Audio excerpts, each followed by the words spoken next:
This is actually the house that my dad built in the late 50s. It was originally a what was called the old shotgun house back in the day, and uh, he was built with his first wife, and then when he married my mom, at some point he extended the house. This is why our house had two front doors. But in actuality, one door led into a bedroom, and this newly added addition ended up being a second side to the house, which was a living room, a kitchen, and a bathroom added to the house. So that made it a three-bedroom, one-bath home. One of the only ones of its kind in the neighborhood, because very few people had a three-bedroom. There's about 3 acres of land on this side. There is a what we call you would call it a storage house. We call it a junk house because basically we felt a lot of junk was put in it.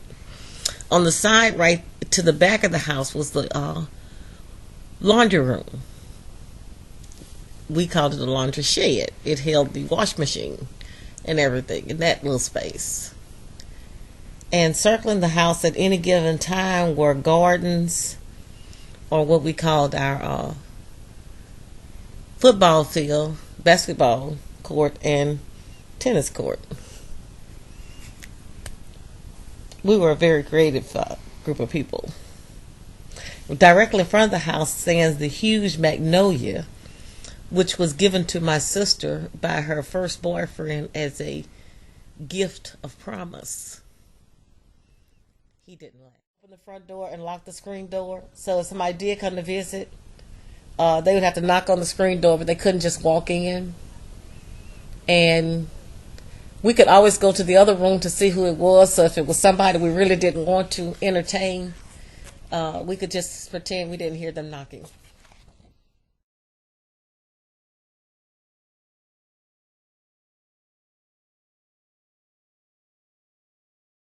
Okay, this is a receipt that I found when I was going through my father's stuff after he passed. And I always remember him saying he had bought the tractor.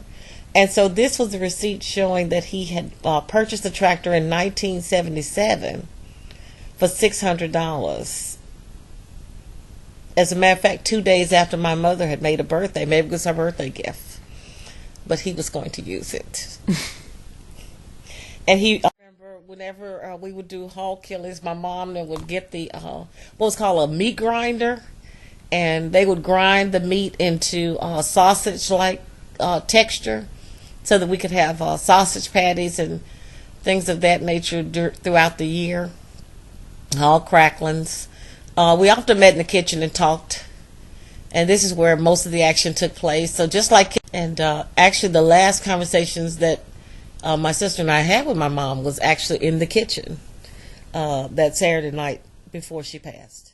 Is a cotton plant that my dad had in his house.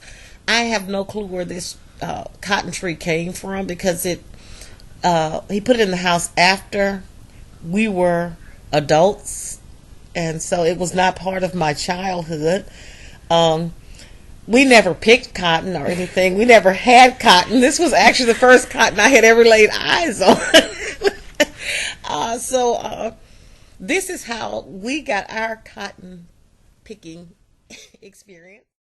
It was really just a good hide and seek marker, because you could hide on one side of this gas tank playing hide and seek, and it didn't matter if the person found you, because you would have sufficient time to run on the other side of the gas tank and run to home base before they could actually touch you.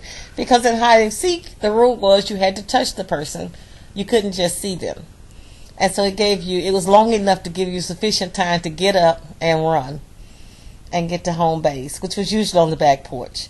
Also, the gas tank signified the borderline, the outline of our where we used to play basketball and football, and so it was always what you call the little line where you're in and out, the outbound, the boundaries.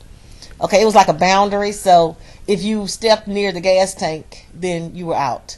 If you touched the gas tank, you were out. That's just how we had our field set up. And to the back porch. Everything happened on the back porch. Sometimes these steps actually were our choir stand. And even with our kids thought of this as their choir stand as well. And they often would play singing on these steps. Everything happened on the porch.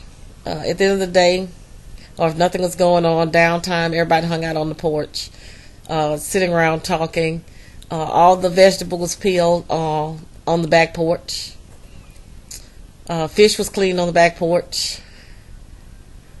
Eventually, the back porch became our racquetball court as well.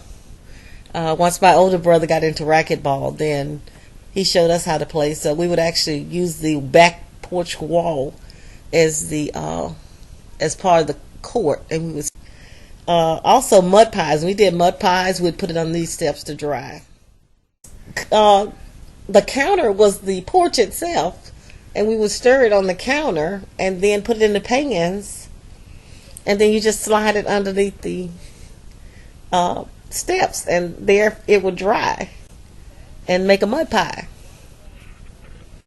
The builder built these things back in high school, and even to this day, they're some of the most uncomfortable chairs. I think they were like those Adirondack chairs. He's not a very good builder, but whatever he builds never falls down, so you're stuck with it whether it's comfortable or not. I put up Christmas lights every year without fail. That just was a given. So even after my mom died, my dad still put up Christmas lights. Baby alive, and my brothers did surgery on her about 2 weeks after I got her for Christmas, and so she had to spend the rest of her life with a bandage wrapped around her head. Because technically, tragically, baby dolls don't ever heal, so you cannot remove the bandage. Place my radio stayed on my heater all the time. Well, for some reason that night, my sister she stopped arguing and she went to the bedroom and she must have turned the heater on. I don't know why, because we were actually going to be leaving the house shortly. And then she had another thought come to her mind that she needed to express, and then she went back to my mom's room to tell us some more stuff. Well, in the process of all of that, a fire started in our bedroom, and my dad came looking through the house to say, did we smell anything? But nobody smelled anything. But he went to check anyway. And when he opened our bedroom door, the fire came out, and he said, oh my God, the house is on fire, save yourself. And he took off running. And we all looked at each other and said, did he just leave us in the house to burn up? And so we all ran into action. But actually, my dad had not left us in the house to burn up. He had gone to the road to turn the gas off. And so my brothers went very quickly, and they pulled covers and wetted them down to go into the room and put the fire out. And my sister was so upset, she said, let me burn with the house. But she was getting in the way, and so my brother knocked her off the back porch to get her out the way so she would not. I was going to let her burn with the house because she had burned up my radio. It had taken me a lot of money to buy that radio, but I let it go. I decided I would go to the church and get the fire extinguisher, which it only took me a few minutes to do that because I'm a very fast driver. Unfortunately, when I got to the church, they were already starting Bible study, which is what we were on our way to. And I told them I needed the fire extinguisher because our house was on fire, which telling them that actually stopped Bible study from going, because by the time I made it home and we got situated, the whole church was at the house. But tragically, there was nothing in the fire extinguisher. Lesson learned, keep your fire extinguisher always prepped and ready for a fire. So the church did learn that lesson, that their fire extinguisher would not even have been able to save the church because it had nothing in it.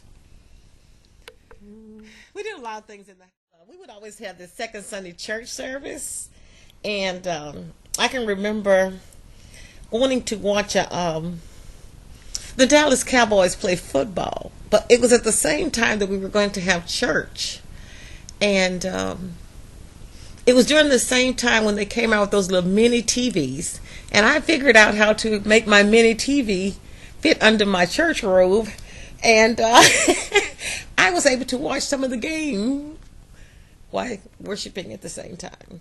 I was multitasking.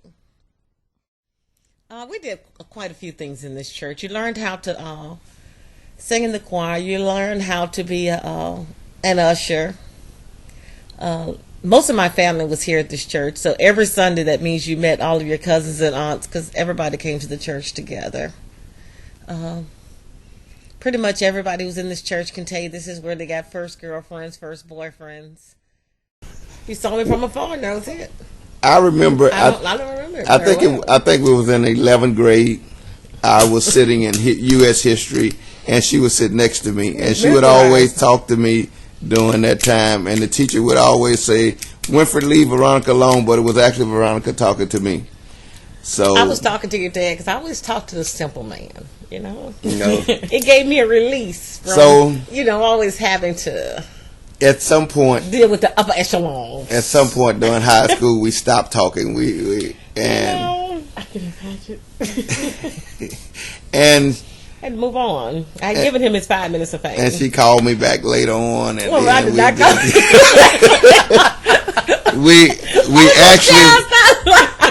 we actually got engaged over the phone.